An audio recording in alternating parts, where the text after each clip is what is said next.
Okay, hi Sarah. Hi, Jackie. It's a Thursday and we're standing in front of Teachers College, the main entrance at Zankel. Yep, it's 4 p.m., so classes start at 5. Yeah.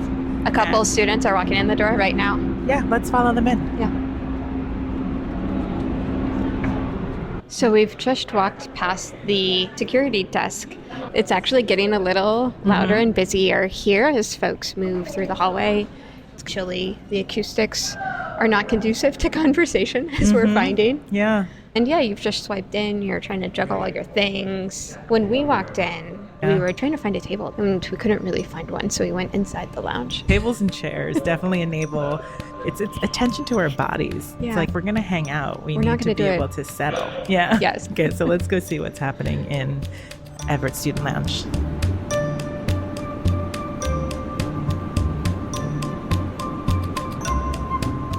Welcome to Curriculum Encounters, a podcast about exploring knowledge wherever you find it. And thinking about what kind of knowledge matters for teaching and designing curriculum. I'm Sarah Girth-Vandenberg. And my name is Jackie Simmons. We teach in the Department of Curriculum and Teaching at Columbia University's Teachers College, and we're both experienced curriculum designers.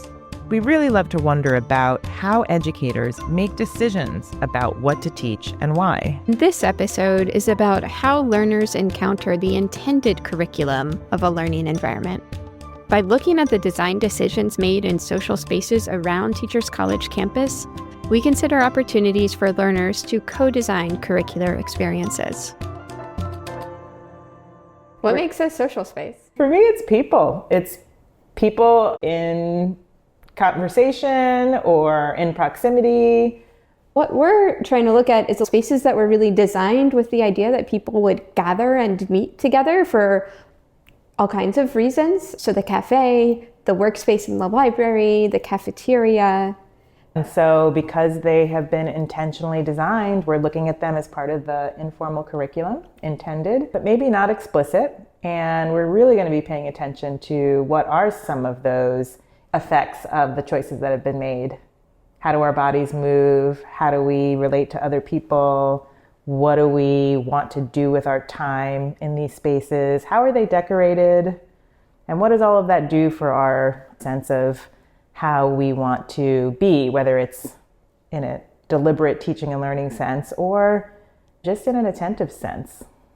And we've been looking at spaces and their effects on the people in them this whole season. We've looked at the aesthetics of a space. We've looked at hidden spaces. We've looked at the way memory gets sparked for us in different spaces. And we've done that in spaces that are first intended to be academic. And here, I think the distinction is that we're looking at spaces that are intending first to be social space, but still applying this framework of what are the aesthetic decisions made here? What's the sensory conditions of this space? To really get into that informal curriculum and its effects on how people gather and relate to each other there. So it's all coming together in this episode of Curriculum Encounters.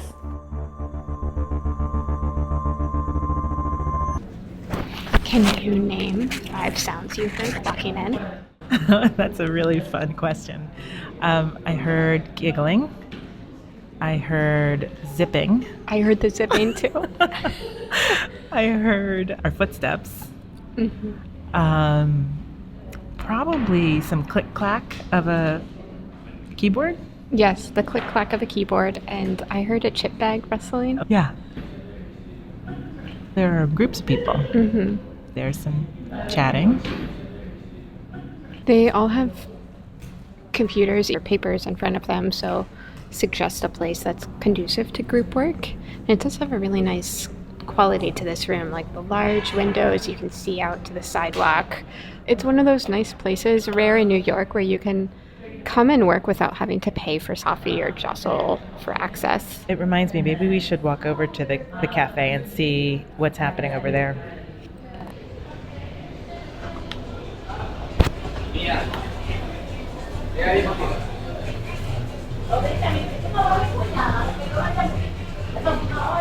Now we're in Everett Library Cafe. You can hear some background music. smell of coffee is so strong. And along with the music, it definitely makes this a more casual space. Another thing that's always been interesting about this space is that there are 6 big TV screens. So right now I'm looking at 4 screens that are on different channels, and they're all on sports channels. And behind you, there's another very tall screen with a rotating set of front pages from newspapers around the world. There was one, the India Times, and then there was a press from Manila, and upcoming events in the library. One thing I learned recently is that they're taking down most of the bulletin boards around campus. It seems that we've entered a new age of advertising events on digital boards as opposed to the old school pin board with push pins and flyers. I imagine that really restricts what gets posted. There will be a vetting process for that. That's very true. There is something really democratic about just a blank space and the ability to post on a blank space. It's like a telephone pole out in the street. You can see any kind of flyer stapled to it about junk for sale, missing pets, events coming up. But in an institution, there is a sense of what you're allowed to publicize and what represents the institution and who gets to define that. So the loss of the open bulletin board is definitely the loss of a way of being a community. Let's head up into the library and see maybe how the climate changes as we move into study spaces.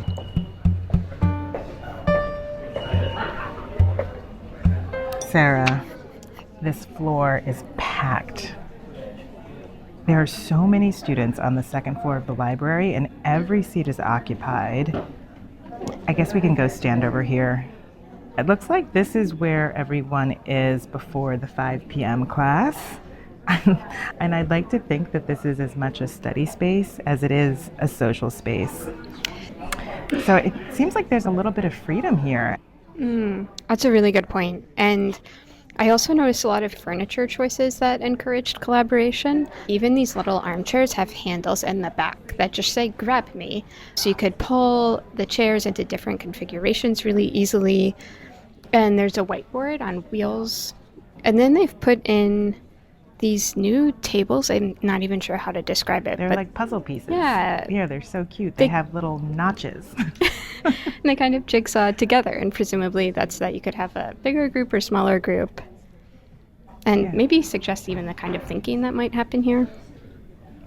And I see there's also a lot of fun color in the back. These bright yellow stools, and that makes it feel a little more playful up here. Not to mention these huge teddy bears over by the windows. And the rock garden pillows. Yeah. So my stuffy friends are also here if I have some reading to do. So the modularity of it all is really visible and felt, and you don't have to feel self-conscious about making this space what you need it to be, using the furniture however you need to use it, or selecting the kind of furniture that works for you in whatever task you have to complete. So we're going downstairs to the dining hall.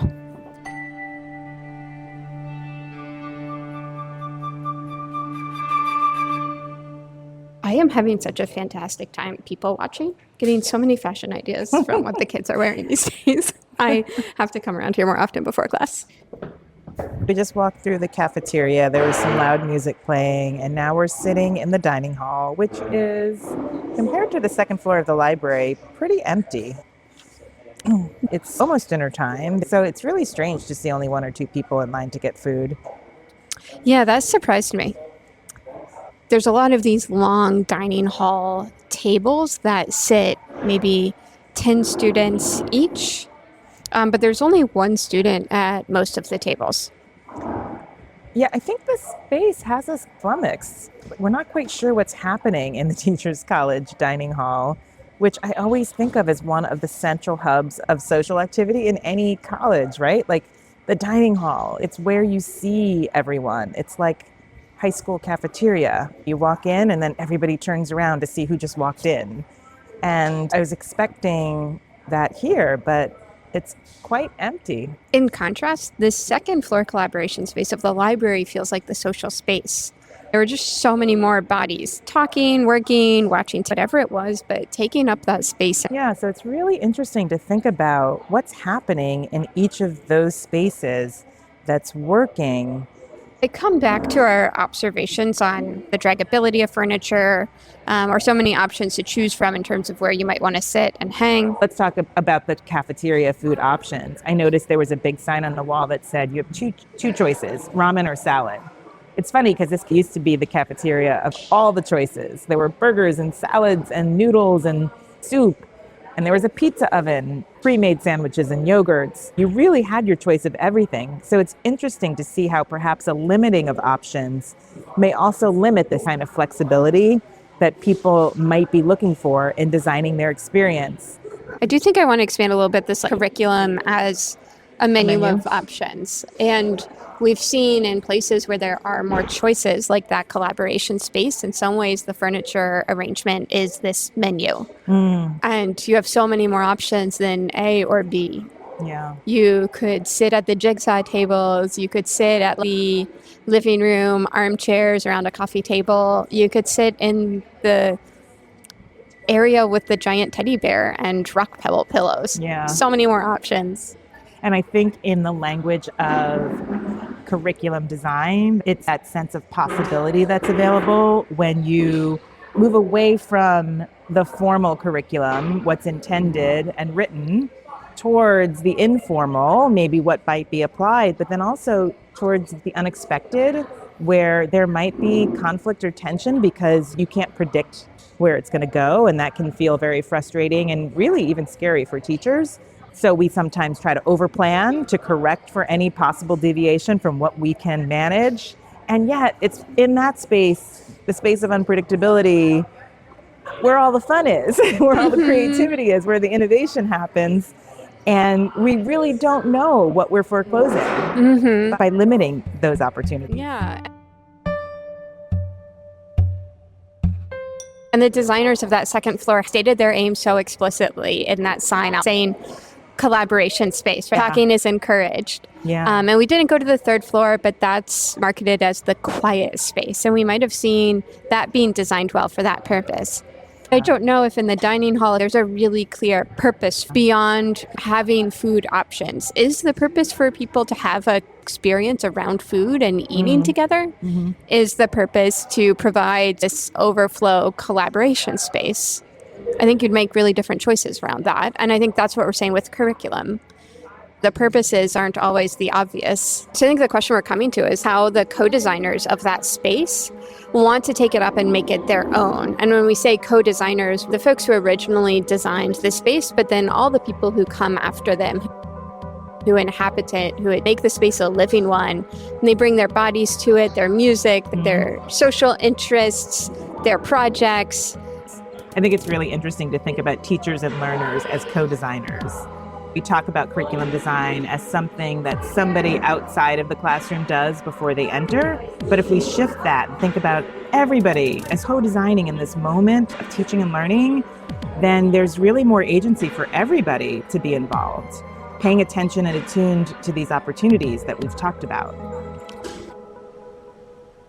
I think it's really about how you can define a space, not how it's intended to be defined, but how can a learner who comes to a place make their own decisions about how they want to use their body or use their time or maybe even be creative. You might even call it the intended curriculum of a space and feeling like that has to match my needs then, because if I have an option and my option is not aligned with your intention, then I might just choose otherwise. And so I think that what you described is really a curricular mapping of social spaces and how our design choices can really impact what somebody can get out of a formal curriculum. It's making me think about curriculum as this encounter between the designer and all of the many people who bring it to life through their own interests. It's not enough to have just a goal or a learning objective. We really do have to consider all the other aspects that we've talked about across this season of podcasts. The learner, the people, the teacher, the knowledge that you can perceive through your observation, through your attention to content and senses and relationships and memory and imagination. all of it comes together and it becomes available in this beautiful way so that if we're paying attention, we could do some really wonderful things with it. And I think that's why it's important that we're calling this podcast season a series of curriculum encounters. And the encounters not between two static bodies or things, but two really dynamic beings, people with their own intentions and ideas and agencies. And sometimes we meet each other in that encounter at different times. Curriculum Encounters is a production of the Digital Futures Institute at Teachers College, Columbia University. It was edited by Jen Lee and the both of us. Our theme music is designed by Noah Tichy. Listen to episodes of this podcast on our website or wherever you get your podcasts. And if you have comments, email us at curriculumencounters@tc.edu. Thanks for listening.